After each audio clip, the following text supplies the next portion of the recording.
शांति 25 दिसंबर 2023। सभी भाई बहनों को मैरी क्रिसमस। क्रिसमस की बहुत बहुत शुभकामनाएं। बाबा के महावाक्य, मीठे बच्चे, बाप हर बात में कल्याणकारी है, इसलिए जो डायरेक्शन मिलते हैं उसमें आनाकानी न कर श्रीमत पर सदा चलते रहो। प्रश्न: नवधा भक्ति और नवधा पढ़ाई दोनों से जो प्राप्तियां होती है उसमें क्या अंतर है?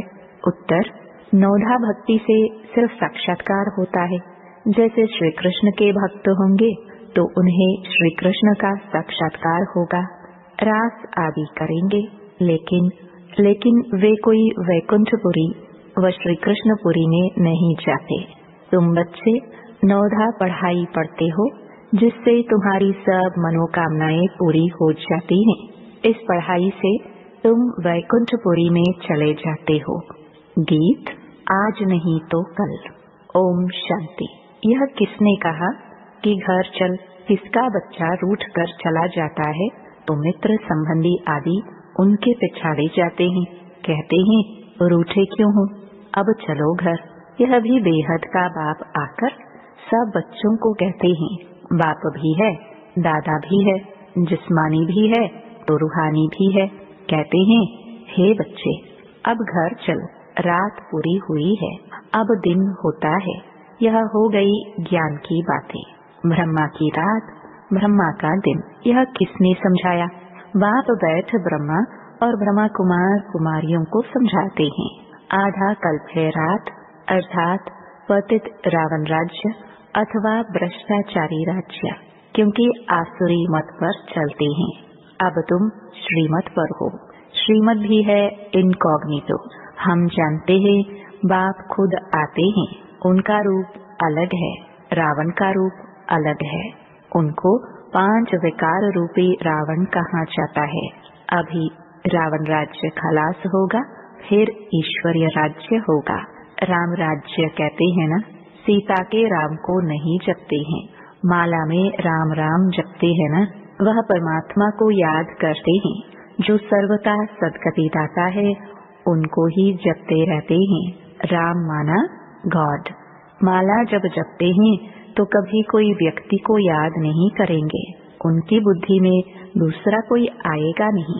तो अब बाप समझाते हैं, रात पूरी हुई। यह है कर्म क्षेत्र, स्टेज, जहाँ हम आत्माएं शरीर धारण कर पाठ बजाती हैं। 84 जन्मों का पाठ बजाना है, फिर उसमें वर्ण भी दिखाते हैं, क्योंकि 84 जन्मों का हिसाब भी चाहिए ना। किस किस जन्म में, किस कुल में, किस वर्ण में आते हैं, इसलिए ही विराट रूप भी दिखाया है। पहले हैं ब्राह्मण, फिर सतयुगी सूर्यवंशी में 84 जन्म हो न सके। ब्राह्मण कुल में भी 84 जन्म नहीं होते। 84 जन्म तो भिन्न भिन्न नाम रूप देश काल में होते हैं। सतयुग सतो प्रधान से फिर कलयुग तमो प्रधान में जरूर आना है, उनका भी टाइम दिया जाता है। मनुष्य 84 जन्म कैसे लेते हैं, यह भी समझने की बात है। मनुष्य तो समझ नहीं सकते, तब तो बाप कहते हैं, तुम अपने जन्मों को नहीं जानते हो, मैं बतलाता हूँ। बाप समझते हैं, ड्रामानुसार सब भूलना जरूर है। अभी यह संगम युग है, दुनिया तो कहती है कलयुग अभी छोटा बच्चा है। इसको कहा जाता है अज्ञान घोर अंधियारा। जैसे ड्रामा के एक्टर्स को मालूम होता है कि अभी नाटक पूरा होने में 10 मिनट हैं, यह भी चैतन्य ड्रामा है। यह कब पूरा होता है मनुष्य नहीं जानते। मनुष्य तो घोर अंधियारे में है। बाप कहते हैं, गुरु गोसाई वेद शास्त्र जप तप आदि से मैं नहीं मिलता हूँ। यह है भक्ति मार्ग की सामग्री। मैं तो अपने समय पर आता हूँ, जब रात से दिन बनाना है अथवा अनेक धर्मों का विनाश कर एक धर्म की स्थापना करनी है। जब सृष्टि चक्र पूरा हो तब तो मैं स्वर्ग की स्थापना करूं। झट बादशाही शुरू होती है। तुम जानते हो, हम फिर कोई राजाओं के पास जन्म लेते हैं, फिर आहिस्ते आहिस्ते नई दुनिया बन जाती है।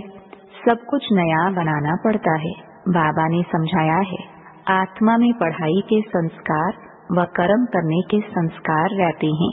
अब तुम बच्चों को आत्म अभिमानी बनना चाहिए। मनुष्य हैं सब देह अभिमानी। जब आत्म अभिमानी बने तब परमात्मा को याद कर सके।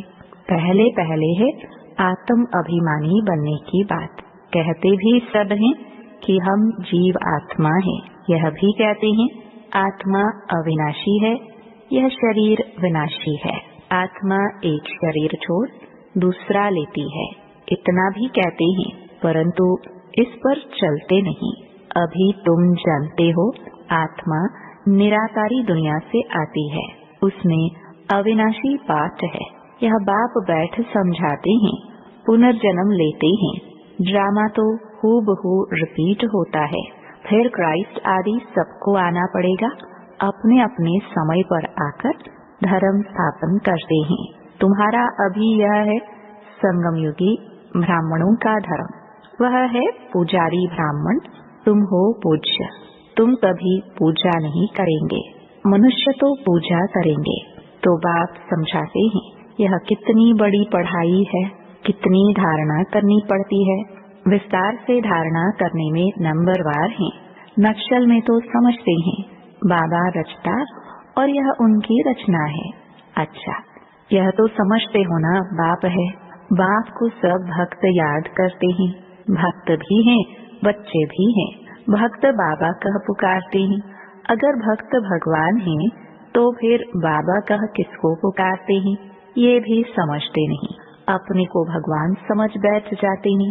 बाबा कहते हैं ड्रामानुसार जब ऐसी हालत हो जाती है, भारत बिल्कुल ही लास्ट खाते में चला जाता है, तब बाप आते हैं। भारत जब पुराना हो तब फिर नया बने। नया भारत जब था तो और कोई धर्म नहीं था, उसको स्वर्ग कहा जाता है। अभी पुराना भारत है, इसको नरक कहेंगे। वहाँ पूज्य थे, अब पुजारी है। पूज्य और पुजारी का फर्क तो बता दिया है।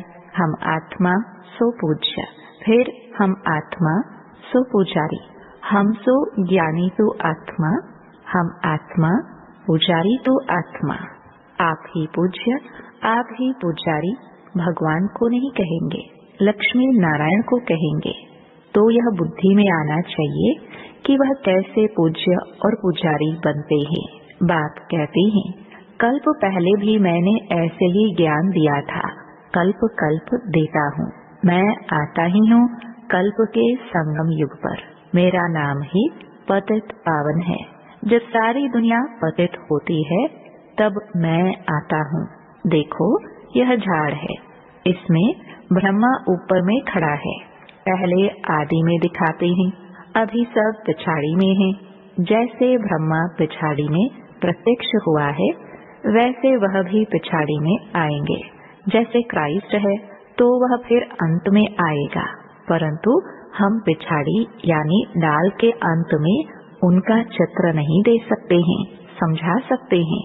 जैसे यह देवी देवता धर्म की स्थापना करने वाला प्रजापिता ब्रह्मा है, अभी झाड़ की एंड अंत में खड़ा है। क्राइस्ट भी क्रिश्चियन धर्म का प्रजापिता है ना। जैसे यह प्रजापिता ब्रह्मा, वैसे वो प्रजापिता क्राइस्ट, प्रजापिता बुद्ध, यह सब धर्म की स्थापना करने वाले हैं। सन्यासियों का शंकराचार्य, उनको भी पिता कहेंगे। वह गुरु कहते हैं, कहेंगे हमारा गुरु शंकराचार्य था। तो यह जो डाल के आदि में खड़े हैं, यह फिर जन्म लेते लेते अंत में आते हैं। अभी सब तमो प्रधान स्टेज में हैं, यह भी आकर समझेंगे। पिछाड़ी में सलाम करने आएंगे जरूर। उन्हों को भी कहेंगे बेहद के बाप को याद करो। बेहद का बाप सबके लिए कहते हैं, देह सहित देह के सब संबंधों को छोड़ो। यह ज्ञान हर एक धर्म वाले के लिए है। सब देह के धर्म छोड़ अपने को अशरीरी समझ बाप को याद करो। जितना याद करेंगे, ज्ञान की धारणा करेंगे, उतना ऊंच पद पाएंगे। कल्प पहले जिसने जितना ज्ञान लिया होगा उतना जरूर आकर लेंगे। तुम बच्चों को कितना फकुर रहना चाहिए। हम विश्व के रचयिता बाप के बच्चे हैं। बाप हमको विश्व का मालिक बनाते हैं, राजयोग सिखला रहे हैं। कितनी सहज बात है, परंतु चलते चलते थोड़ी सी बात में संशय आ जाता है। इसको ही माया का तूफान व परीक्षा कहा जाता है। यह तो बाप कहते ही हैं कि गृहस्थ व्यवहार में रहना है। सबको घर बार छुड़ा दूं तो सब यहाँ बैठ जाए। व्यवहार में भी पास करना है, फिर समय पर सर्विस में लग जाएंगे। जिन्होंने धंधे आदि को छोड़ा है उन्हों को फिर सर्विस में लगाते हैं तो कोई बिगड़ पड़ते हैं, कोई तो समझते हैं श्रीमत में कल्याण है, श्रीमत पर जरूर चलना ही है। डायरेक्शन मिला उसमें फिर आनाकानी नहीं करनी चाहिए। बाप हर बात में कल्याणकारी है। माया बड़ी चंचल है।